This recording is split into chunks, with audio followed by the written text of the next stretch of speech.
ఆడపిల్లలకు by birth అమ్మా నాన్నల ప్రాపర్టీలో హక్కు ఉన్నది, వాటా ఉన్నదని చెప్పేసి చాలా చాలా జడ్జిమెంట్స్ రావడం జరిగింది, చట్టాల్లో మార్పులు రావడం కూడా జరిగింది. ఇంకా ఇది ఆధారంగా చేసుకొని మూలనున్న మంచమెక్కిన సోదరీమణులందరూ కూడా 70 ఏళ్ళు 80 ఏళ్ళు ఉన్న అక్క చెల్లెళ్ళు కూడా వాళ్ళ తమ్ముళ్ళపైన వాళ్ళ అన్నలపైన పార్టిషన్ సూట్లు, ఆస్తి విభజన సూట్లు వేసి కోర్టులను ఆశ్రయిస్తూ ఉన్నారు. వీళ్ళకు మనవాళ్ళు మనవరాళ్ళు ఉంటారు, వాళ్లకు మనవాళ్ళు మనవరాళ్ళు ఉంటారు. ఎప్పుడో 100 ఏళ్ల కిందట ఉండేటటువంటి ప్రాపర్టీ గురించి అమ్మో నాకు హక్కు ఉన్నదని గుండెలు బాదుకుంటూ కోర్టులను ఆశ్రయిస్తున్నారు ఆస్తి విభజన కోసమై.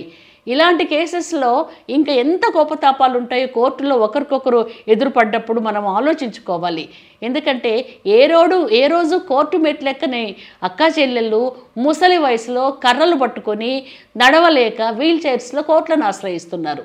కాబట్టి మనలో ఉండేటటువంటి దురాశను కొంచెం తగ్గించుకొని, అసహనం తగ్గించుకొని, మన వైపు ఎంత న్యాయం ఉందో ఆలోచించుకొని మాత్రమే కేసెస్ వేస్తే బాగుంటుంది.